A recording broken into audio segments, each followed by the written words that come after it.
My name is Ginger Comstock. I'm the owner of Bikram Yoga Westfield and Crossfit Westfield. I was diagnosed with juvenile rheumatoid arthritis when I was 5 or 6, and it first came out in my eyes. I have blue eyes, but one day when I was 5, my mom noticed that one of my eyes was blue and one was green. She was obviously concerned. She brought me to the doctor, who was even more concerned, and he was pretty good in recognizing that it was the precursor to something pretty big.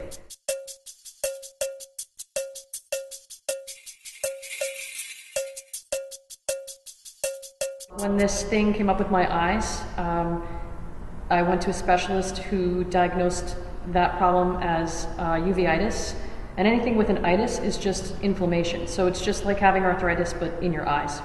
The doctors told my parents that to watch out, because people who have this eye disease can sometimes get arthritis, which is what I ultimately had. Actually, I have two different kinds.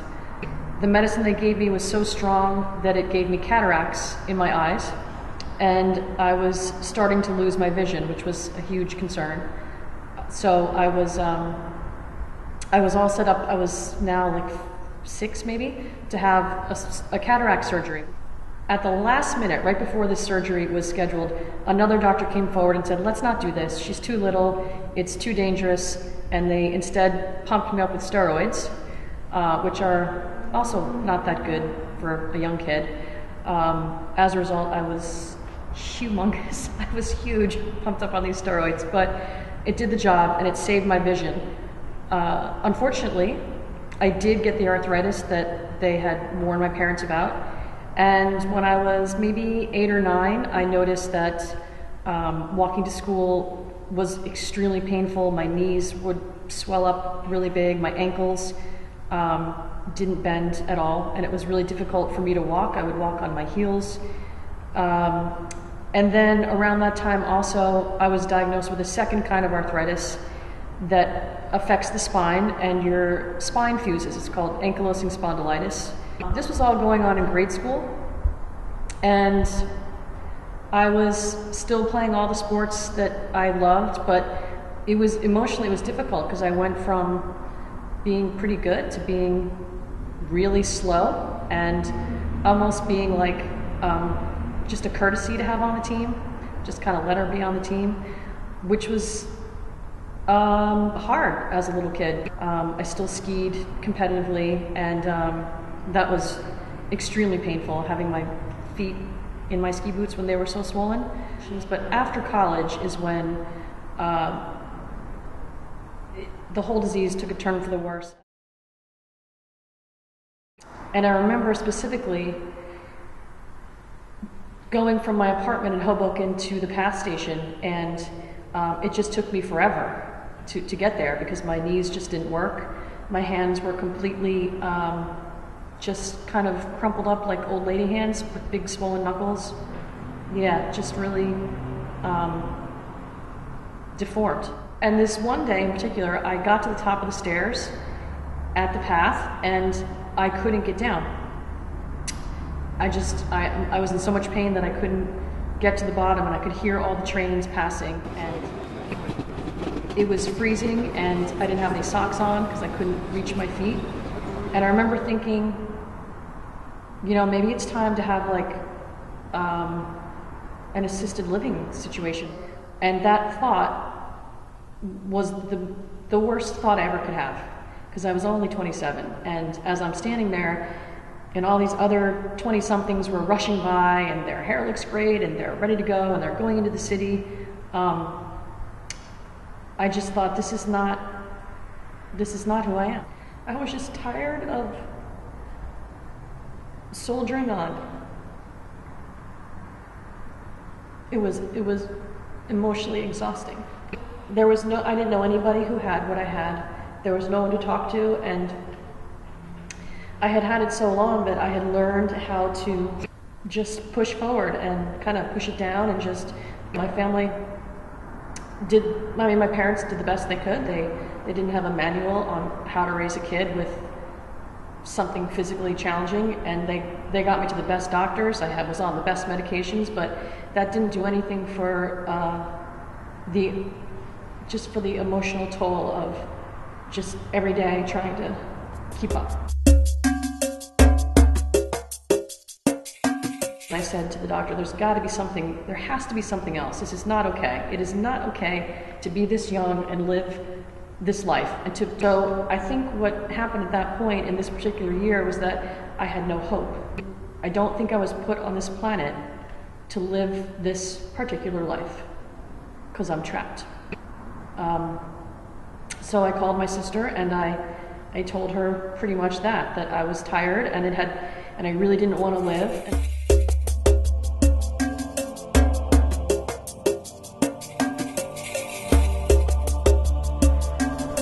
It was right before the holidays, and we went to our family ski house in Vermont, and she had said, look, I just started doing this yoga called Bikram yoga. Let me put some logs in the wood burning fireplace, let me stoke up the room, and I will put you in these postures. I couldn't raise my arms above my head, and she would just begin to lift them up. I mean, this was impossible back then. I think they went maybe to here. And she got them there. I remember thinking, if I feel this good in the living room, I wonder how good I would feel if I were doing this in a real class. I went on to graduate in a few months after this, and my father passed away at the same time. And I thought, you know what? Now's the time to attack this and find a solution. If no one else is going to help me, I'm going to have to help myself. I heard of this doctor in Paris who believed that the diseases that you have come from something in your psychology that maybe hasn't been processed, or it could even come from something in Europe.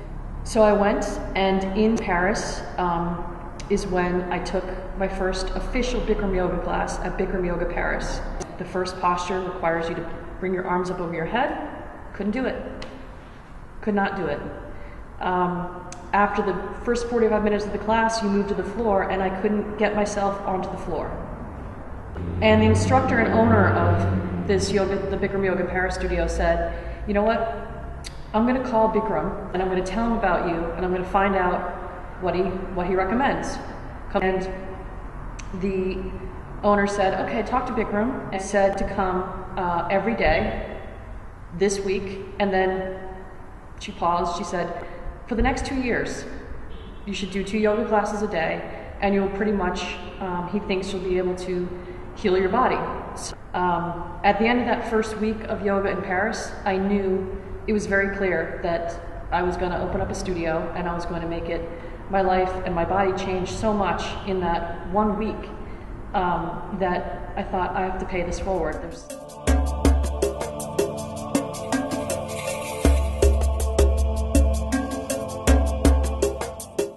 Had to go get a certification with Bikram himself, so it's a 2-month training, 9 weeks, 2 classes a day, every day, 2 classes a day, 6 days a week for 9 weeks straight in California. So you have to quit your life and move there. The training was really tough for me in particular. The first class Bikram taught, someone advised me to be right in front of him, that he would admire this. Wrong move. At the end of the first class, he pulled me into his office and he said, this isn't for you. You should not be here, and why don't you go home and work on your body and then come back? And I said, but I'm the one who in Paris you said to keep doing the yoga and that I would be better, and so, you know, here I am, and by the way, I killed myself to get here and I'm not leaving. I think a lot of people at that point would have said, well, if I'm not getting the certificate to be a teacher, then I'm leaving. But I decided to stay and prove to him that I could do it. And of the 250 people in my training, when graduation day came, the one person who did not get a certificate, who went to every single class, never sat down, was me. I got a trophy, though, for being a leader in my training, but I didn't want the trophy, I wanted the certificate. Because without that, it would be impossible to open up the studio. You have to have that. He gave it to me, actually, a year later. I decided to open up a studio, and at the same time, thank God, the drug Enbrel came out, which is a weekly injection. And the combination of the yoga and the Enbrel and acupuncture really saved me. And I was able to to actually get my body back to the way it was when I was like 5. I find it ironic that I never quit a thing in my life. The first thing I ever wanted to quit was life, and I didn't, and thank God I didn't. That was a pivotal moment toward the whole next chapter of my life. Had I left there when he wanted to kick me out, none of this, not Bikram, not CrossFit, none of this would exist today. I was born with this character. I was born with this determination. I don't know where it comes from, but I've always had it. And there was something in me that was just, I just knew that I had to do it, that this is what I was going to do.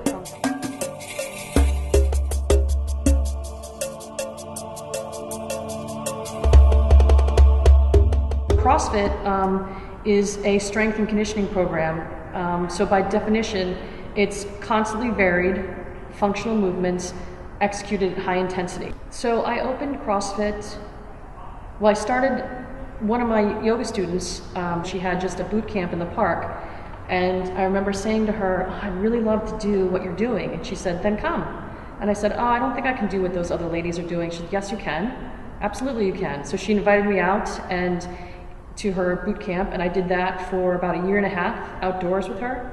She then moved her business inside and became CrossFit affiliated. She was the one that actually really said, you know, you'd be a great coach. You should do this. You know, you have a natural coaching style. You should do this. So I did. So we opened CrossFit Westfield in 2009, and we were outdoors as well.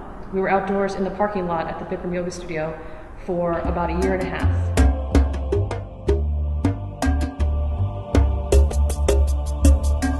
I think I get that strength. I don't know, maybe it's from my family, maybe it's how I was raised, but it's just inside. It's just me. And that's the hard part of passing something like this forward or trying to empower someone who doesn't have that naturally. Sometimes it's a hard thing to share because I don't know where I got it. Maybe I got it from just being a kid with having an adverse situation that I was used to trying to keep up. I was used to soldiering on. I was used to battling on and fighting for every day, you know, in this body that just didn't work. So it might be just who I am, and it might be just a product of what I had been through anyway. This was just one more thing I was just going to have to go over, under, around, but I was going to get it no matter what.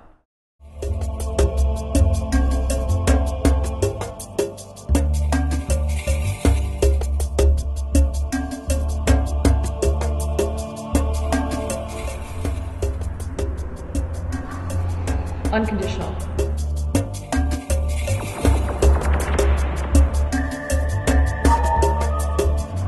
Laughter.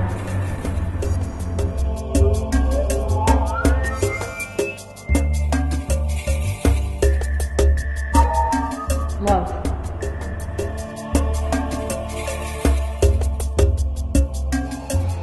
Courage.